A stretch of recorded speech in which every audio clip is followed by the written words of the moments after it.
Assalamualaikum warahmatullahi wabarakatuh. Kisah sejarah Nabi Musa alaihissalam. Pada zaman dahulu kala di negeri Mesir, berkuasa seorang raja yang sangat zalim dan sombong bernama Firaun. Ia mengaku sebagai Tuhan dan menindas kaum Bani Israel. Suatu ketika Firaun mendapat ramalan bahwa akan lahir seorang anak laki-laki dari Bani Israel yang akan meruntuhkan kekuasaannya. Karena ketakutan, ia memerintahkan agar setiap bayi laki-laki yang lahir dari kaum tersebut harus dibunuh. Di saat yang penuh bahaya itu, lahirlah seorang bayi yang diberi nama Musa. Ibunya merasa sangat cemas dan takut kehilangan anaknya. Atas petunjuk Allah, ia memasukkan bayi Musa ke dalam sebuah peti kayu dan menghanyutkannya ke sungai Nil. Peti itu terbawa arus hingga sampai ke tepi istana Firaun dan ditemukan oleh istri Firaun, yaitu Ratu Asia. Ratu Asia sangat menyayangi bayi itu dan memohon kepada Firaun agar dijadikan anak angkat. Allah menakdirkan bayi Musa menolak susu dari semua wanita, hingga akhirnya ibunya sendiri yang dipanggil untuk menyusuinya. Sehingga Musa tumbuh besar dengan aman di dalam istana musuhnya sendiri. Ketika Musa telah dewasa dan memiliki kekuatan yang luar biasa, suatu hari ia melihat ada orang Mesir yang memukul seorang saudaranya dari Bani Israel. Karena marah, Musa memukul orang Mesir itu dan tidak sengaja menyebabkan kematiannya. Mengetahui hal itu, Firaun murka dan ingin menghukum mati Musa. Dengan berat hati, Musa melarikan diri dari Mesir menuju negeri Madian. Di sana ia tinggal, bekerja menggembala ternak, dan akhirnya menikah. Selama bertahun-tahun tinggal di Madian, suatu hari saat sedang membawa ternak melewati Bukit Tur, Musa melihat api yang menyala. Ketika ia mendekat, Allah berfirman melalui pohon bidara yang tidak terbakar itu. Allah mengangkat Musa menjadi seorang rasul dan memerintahkannya untuk kembali ke Mesir menghadapi Firaun, menyerukan kebenaran dan membebaskan Bani Israel. Allah pun memberikan dua mukjizat besar kepada Musa, yaitu tongkat yang dapat berubah menjadi ular besar dan tangannya yang dapat memancarkan cahaya terang. Musa memohon agar saudaranya Harun yang lebih pandai berbicara dijadikan pembantunya dalam berdakwah. Musa dan Harun pun pergi menghadap Firaun. Mereka menyerukan agar Firaun meninggalkan kesombongannya, menyembah Allah yang Maha Esa, dan membebaskan kaum Bani Israel. Namun Firaun menolak dengan keras dan menantang Musa untuk menunjukkan kekuatannya. Di sebuah lapangan luas yang dipenuhi ribuan penonton, diadakanlah pertandingan antara mukjizat Allah dan sihir manusia.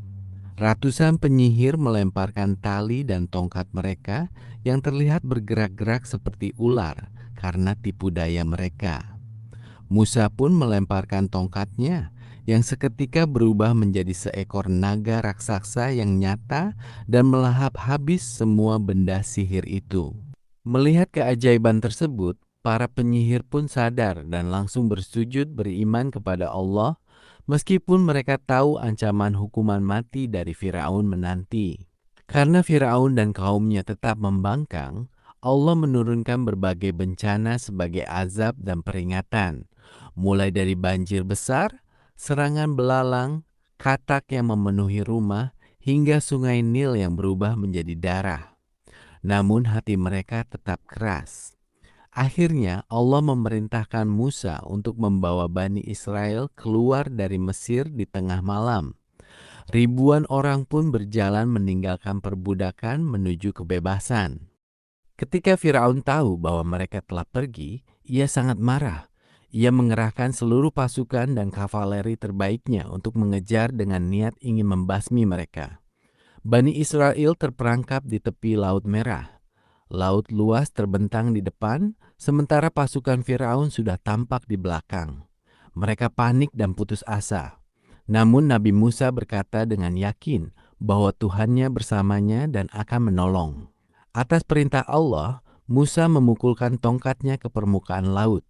Secara ajaib, air laut terbelah menjadi dua bagian, membentuk jalan darat yang kering dengan dinding air yang tinggi di kanan dan kiri. Seluruh Bani Israel pun berjalan menyeberang dengan selamat. Melihat jalan itu terbuka, Firaun dan pasukannya masuk mengejar dengan sombong. Namun tepat ketika semua pasukan Firaun berada di tengah laut dan Bani Israel sudah sampai di seberang, Allah memerintahkan air untuk kembali menyatu. Laut pun menutup kembali, menenggelamkan Firaun, pasukannya, dan segala kesombongan mereka.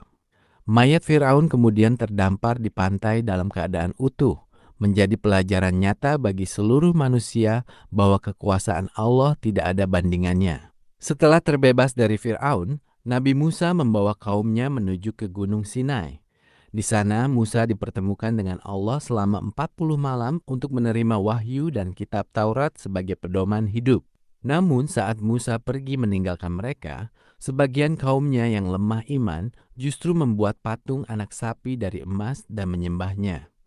Ketika Musa kembali dan melihat hal itu, ia sangat marah dan kecewa. Patung itu pun dihancurkan dan mereka yang bersalah diberikan hukuman sebagai peringatan. Selama puluhan tahun, Nabi Musa memimpin perjalanan Bani Israel mengembara di padang pasir. Allah selalu melindungi mereka dengan awan penahan panas dan menurunkan rezeki berupa mana dan salwa. Namun sayang, banyak di antara mereka yang sering mengeluh, membantah, dan mendurhakai perintah Allah. Menjelang akhir hayatnya, Nabi Musa membawa kaumnya sampai di perbatasan Palestina, tanah suci yang dijanjikan Allah. Namun karena rasa takut yang berlebihan terhadap penduduk yang kuat di sana, Bani Israel menolak untuk masuk dan berperang demi kebenaran. Karena ketidakpatuhan itu, Allah menetapkan bahwa mereka akan terus mengembara di padang pasir selama 40 tahun hingga generasi yang penakut itu tiada. Nabi Musa alaihissalam mengakhiri hidupnya di usia yang sangat tua, tepatnya di Bukit Nebo di seberang tanah yang ia impikan. Ia wafat dengan tenang setelah menghabiskan seluruh hidupnya untuk berjuang menegakkan kalimat Allah dan membebaskan manusia dari perbudakan. Kisah hidupnya menjadi sejarah abadi yang penuh dengan mukjizat, kesabaran, dan bukti nyata kemenangan kebenaran atas kebatilan. Demikianlah kisah perjuangan Nabi Musa alaihissalam yang penuh mukjizat. Dari bayi yang dihanyutkan di sungai hingga menjadi pembebas yang teguh. Ia mengajarkan kita bahwa di balik setiap kesulitan pasti ada kemudahan, dan kekuasaan Allah Subhanahu wa Ta'ala jauh lebih besar dari segala kesombongan di muka bumi. Assalamualaikum warahmatullahi wabarakatuh.